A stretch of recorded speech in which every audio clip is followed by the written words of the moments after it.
తిరిగి BCN news కి స్వాగతం. మహిళలు ఆర్థికంగా ఎదిగిన నాడే సమాజం అభివృద్ధి చెందుతుందని రాజ ట్రస్ట్ చైర్మన్ గంటా రాజ్కుమార్ పేర్కొన్నారు. పశ్చిమ గోదావరి జిల్లా నర్సాపురం మండలం కొప్పర్రు పెదపేట గ్రామంలో సుమారు 3 లక్షల రూపాయలు విలువ చేసే 23 కుట్టు మిషన్లను మహిళలకు అందించారు. 3 నెలల పాటు శిక్షణ అందించి వారి కుటుంబ పోషణ కోసం వారు వినియోగించుకునే విధంగా కరెంటు మోటార్తో కూడిన కుట్టు మిషన్లు అందించినట్లు ఆయన తెలిపారు. పేదరికానికి కులం ఉండదని, ఆకలికి మతం ఉండదని ఆయన అన్నారు. ఈ కార్యక్రమంలో భాగంగా బార్ అసోసియేషన్ సభ్యులకు గంటా రాజ్కుమార్ ఆధ్వర్యంలోని సన్మానం కార్యక్రమం నిర్వహించారు.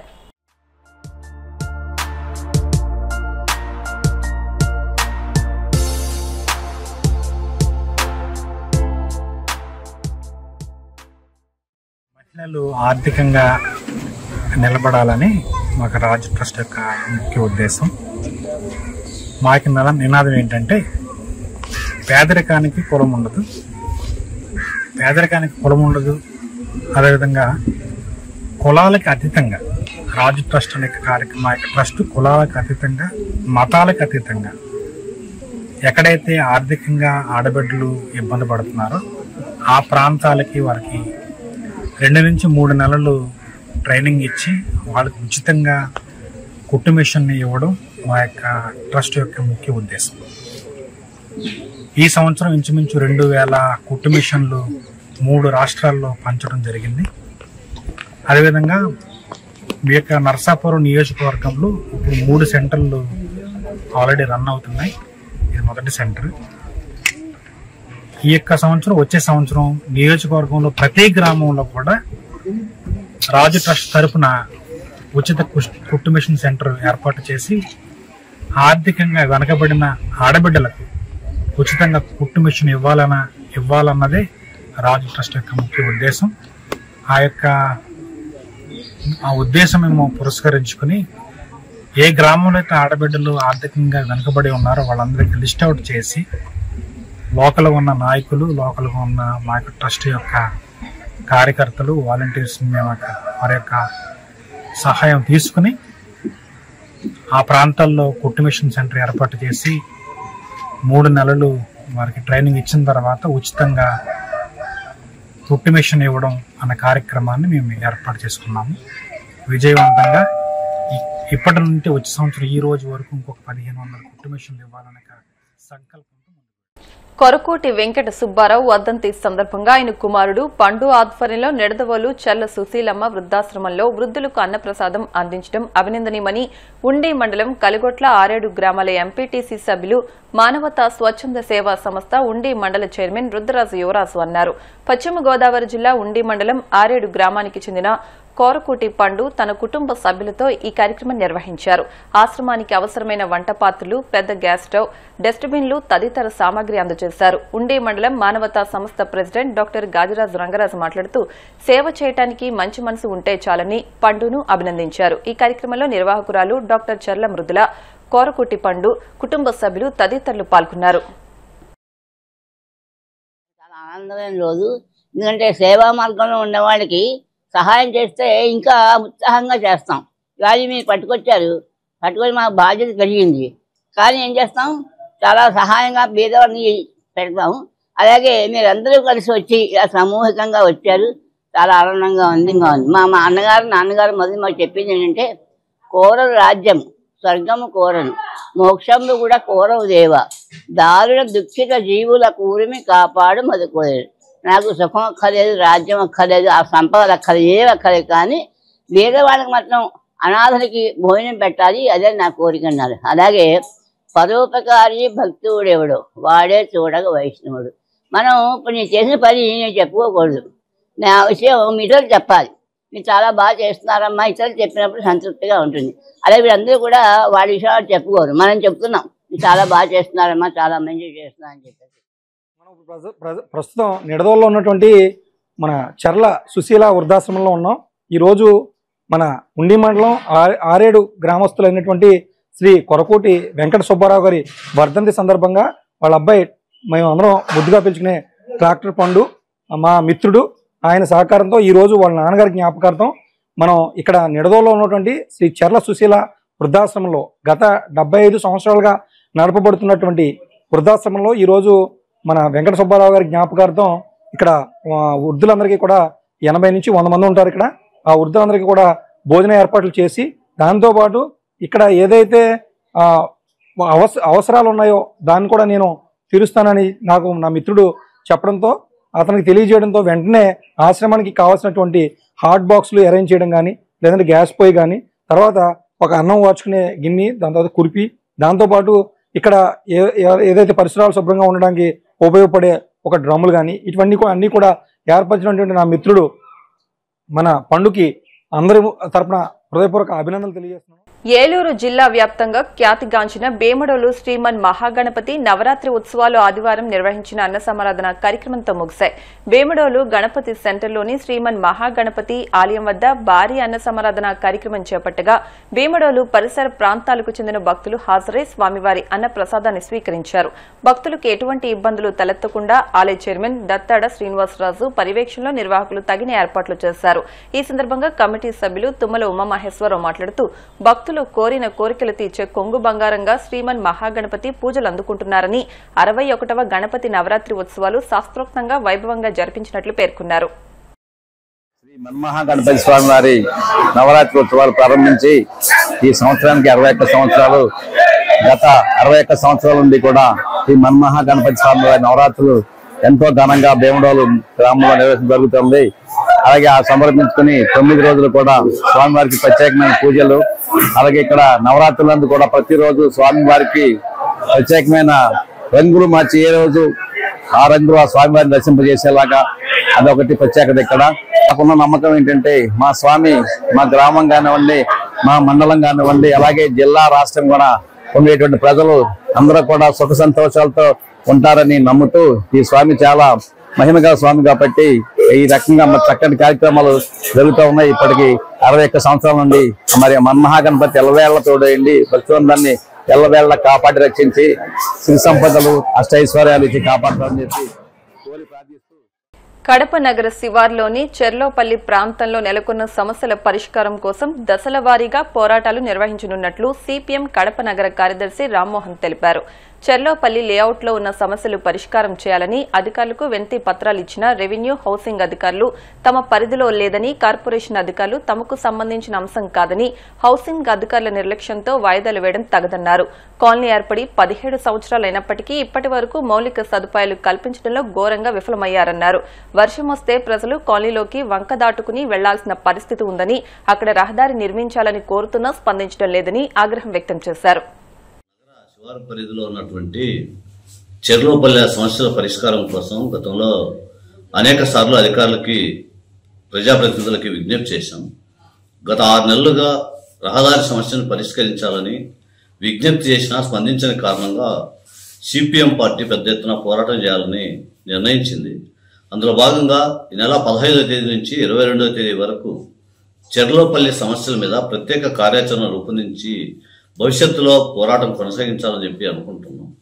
ప్రధానంగా అక్కడ ఉన్నటువంటి రహదారి సమస్య 500 నుంచి 600 మంది ప్రజలు నివసిస్తున్నటువంటి తూర్పు వైపు ఉన్నటువంటి కాలనీలో, ఆ కాలనీలోకి వెళ్ళడానికి ప్రధానమైనటువంటి దారి లేదు. ఆ దారి వంక ద్వారా అటువైపు వెళ్లాల్సినటువంటి పరిస్థితి వస్తూ ఉంది. వంకలేకి దిగి ప్రజలు ఎక్కాల్సినటువంటి పరిస్థితి ఉందని చెప్పి కార్పొరేషన్ అధికారులకి, రెవెన్యూ అధికారులకి, హౌసింగ్ అధికారులకి అందరికీ విజ్ఞప్తి చేశాం. స్పందించలేదు కాబట్టే సిపిఎం పార్టీగా పెద్ద ఎత్తున ప్రచారం నిర్వహించి దాన్ని ఉధృతం చేయాలని చెప్పి అనుకుంటున్నాం. కాబట్టి ఈ నెల 22వ తేదీన కడప జిల్లా కలెక్టర్ కార్యాలయం ఎదుట చెర్లోపల్లిలో ఉన్నటువంటి అన్ని సమస్యలను పరిష్కరించాలని ఆందోళన చేయాలని అనుకున్నాం. వీటితో పాటు అఖిలపక్ష రాజకీయ పార్టీలతోటి ఆ ప్రాంతాన్ని వెళ్లి పరిశీలన చేయాల్సే ప్రయత్నం కూడా చేస్తున్నాము. ఈ పోరాటానికి ప్రజలు సహకరించి ఈ కార్యక్రమాలన్నింటిలో భాగస్వాములు కావాలి. చెర్లోపల్లి కాలనీ ఏర్పడి ఇప్పటికీ 18 సంవత్సరాలైంది. 18 సంవత్సరాల నుంచి ఆ కాలనీలో ప్రజలు నివాసం ఉండడానికి అనేక ఇబ్బందులు పడి అక్కడ ఇల్లు కట్టుకున్నారు. ఇల్లు కట్టుకుంటే అక్కడ రహదారి ఒకటే కాదు, మంచినీటి సౌకర్యం లేదు, విద్యుత్ పోల్ బిగించారు కానీ వీధి లైట్లు ఏర్పాటు చేయలేదు. అక్కడ ఎవరైనా చనిపోతే ఆ చనిపోయినటువంటి శవాన్ని తీసుకెళ్లి పూడ్చడానికి శ్మశానం కూడా అక్కడ లేదు. సుదూర ప్రాంతాలకి ఆ శవాన్ని తీసుకెళ్లి అక్కడ దానం చేసేటువంటి పరిస్థితి కనిపిస్తూ ఉంది. కాబట్టి ఈ సమస్యని పరిష్కారం చేయడానికి పాలకులు తీవ్రమైనటువంటి నిర్లక్ష్యం వహిస్తున్నారు. మేము అధికారుల దగ్గరికి వెళ్తే కార్పొరేషన్ అధికారులని కమిషన్ అడిగితే ఇది మా పరిధిలో లేదు, మాకు సంబంధించిన విషయం కాదు అని చెప్తున్నారు. రెవెన్యూ అధికారుల దగ్గరికి వెళ్తే అసలు మాకు సంబంధమే లేదు, కార్పొరేషన్ వాళ్ళు లేఅవుట్ వేశారు కాబట్టి వాళ్ళే ఇబ్బంది చేయాలని చెప్తున్నారు. ఇంకొక విషయం ఏంటంటే హౌసింగ్ అధికారుల దగ్గరికి వెళ్తే గతంలో కేటాయించింది మేమే, కానీ మాకు బడ్జెట్ లేదు, రాష్ట్ర ప్రభుత్వం బడ్జెట్ ఇస్తేనే మేము ఆ దారి వేయడానికి మేము ప్రయత్నం చేస్తామని చెప్పి వాళ్ళు తెచ్చుకుంటాం. అంటే హౌసింగ్ అధికారులు, రెవెన్యూ అధికారులు, కార్పొరేషన్ అధికారులు ముగ్గురికి విజ్ఞప్తి చేసినా ఒకరి మీద ఒకరు పెట్టుకొని తప్పించుకుంటున్నాడు తప్ప ఆ దారిని ఏర్పాటు చేయడానికి ఎవరు ముందుకు రాలేదు. కాబట్టి మేము సిపిఎం పార్టీగా ఒకటే చెప్పదలుచుకున్నాం అధికార యంత్రాంగానికి, మీరు ఆ రహదారి ఏర్పాటు చేసే వరకు, శ్మశానం ఏర్పాటు చేసే వరకు, విద్యుత్ స్తంభాలకి వీధులైట్లు బిగించే వరకు, మంచినీటి సమస్య పరిష్కారం అయ్యే వరకు మా పోరాటం కొనసాగుతుంది. కలెక్టరేట్ ఎదురు ఆందోళనలో పరిష్కారం చేస్తే మంచిది, పరిష్కారం చేయకపోతే ఈ పోరాటాన్ని మరింత తీవ్రతరం చేస్తాం. అన్ని రాజకీయ పార్టీలని, ప్రజా సంఘాలని కలుపుకొని పోరాటాన్ని ఉధృతం చేస్తాం. ఏదైనా పరిణామం జరిగితే అందుకు అధికారులు బాధ్యత వహించాల్సి వస్తుందని చెప్పి సిపిఎం పార్టీగా హెచ్చరిస్తా ఉన్నాం. ప్రజానికానికి కూడా విజ్ఞప్తి చేస్తున్నాం. అనేకసార్లు విజ్ఞప్తి చేసినా స్పందించలేదు కాబట్టి ఈరోజు ప్రత్యక్ష కార్యాచరణకి సిపిఎం పార్టీ పూనుకుంటుంది. ఈ కార్యాచరణలో ప్రజానికం కూడా పెద్ద ఎత్తున పాల్గొని ఈ పోరాటాలన్నింటినీ విజయవంతం చేయాలని చెప్పి మేము ప్రజానికానికి విజ్ఞప్తి చేస్తాం. ఆసియా కప్ 2025లో భాగంగా ఆదివారం పాకిస్తాన్తో జరిగిన మ్యాచ్లో భారత్ ఘన విజయం సాధించింది. అయితే ఈ గెలుపు కంటే మైదానంలో చోటు చేసుకున్న ఒక అసాధారణ సంఘటనే ఇప్పుడు చర్చనీయాంశంగా మారింది. మ్యాచ్ ముగిసిన తర్వాత ఇరు జట్ల ఆటగాళ్లు క్రీడా స్ఫూర్తి ప్రదర్శనలో భాగంగా ఒకరికొకరు షేక్ హ్యాండ్స్ ఇచ్చుకోవడం ఆనవాయితీ. కానీ ఈ మ్యాచ్లో అందుకు భిన్నంగా జరిగింది. భారత్ పాకిస్తాన్ ఆటగాళ్లు కరచలనాలు చేసుకోకుండానే మైదానాన్ని వీడారు. భారత్ ఆటగాళ్లు, సిబ్బంది తమలో తాము అభినందనలు తెలుపుకున్నారే తప్ప ఆటగాళ్లతో ఎటువంటి పలకరింపులు జరగలేదు. కేవలం మ్యాచ్ ముగిసాకే కాదు, ఉదయం టాస్ సమయంలో కూడా ఇరు జట్ల కెప్టెన్లు సూర్యకుమార్ యాదవ్, సల్మాన్ అలీ ఆగా ఒకరితో ఒకరు కలచలనం చేసుకోలేదు, కనీసం కళ్లలో కూడా చూసుకోలేదు. Now will that fielder have a chance? I think there is a chance here. Hardik Pandya called it and he takes the catch. The man in the spotlight gets the wicket and then takes an important catch. Bumrah has struck for India and Pakistan have lost 2 now. Expect fireworks from Abhishek Sharma. Fireworks all around. Robbie, you called it. Dances down the track and away they go, India for the 4. What a strike. What a strike from Sharma. He's off to a flyer.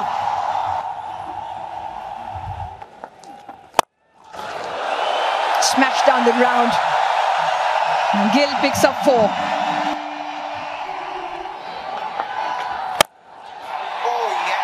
That is sublime. That is glorious to watch from Gill.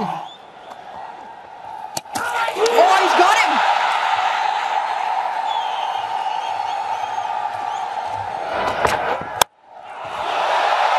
Slashes and slashes hard, and that flies away to the boundary as well.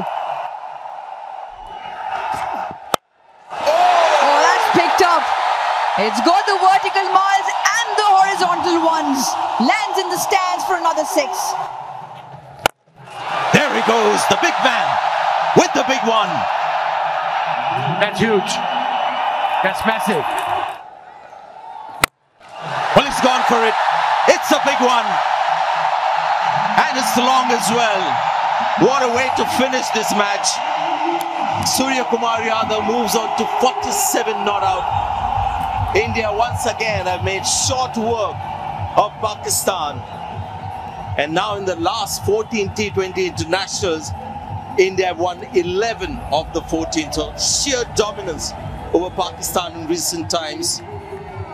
And India is looking ominous in this Asia Cup. Leading from the front, skipper, 47 of 37, strike rate of 127. Very comfortable win for India here against Pakistan. They outplayed them in every department. They came out to bowl, they bowled beautifully, spinners, they fielded well, they were confident, and in the end, they were the worthy winners. India winning by 7 wickets. వార్తలు ముగించే ముందు ముఖ్యాంశాలు మరొకసారి. విశాఖలో BJP సారథ్యం యాత్ర ముగింపు సభకు హాజరైన జేపీ నడ్డా. మోదీ చంద్రబాబు నాయకత్వంలో ఏపీ ప్రగతి పదంలో పయనిస్తోందని ఉద్ఘాటన. వైసీపీ నేత చిల్ల జగ్గిరెడ్డిపై మంత్రి సుభాష్ చేసిన వ్యాఖ్యలను ఖండించిన సెట్టిబలిజ నేతలు. జగన్ జగ్గిరెడ్డిలను విమర్శించే స్థాయి సుభాష్ కు లేదన్న వైసీపీ నేత పిల్లి సూర్యప్రకాష్.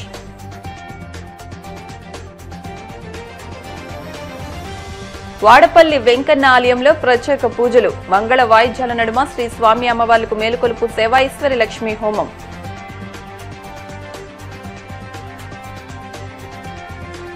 ఆసియా కప్ మ్యాచ్ అనంతరం చేతులు కలుపుకొని భారత్ పాక్ ఆటగాళ్లు. ఆనవాయితీకి భిన్నంగా కరచలనాలు లేకుండానే ముగిసిన మ్యాచ్.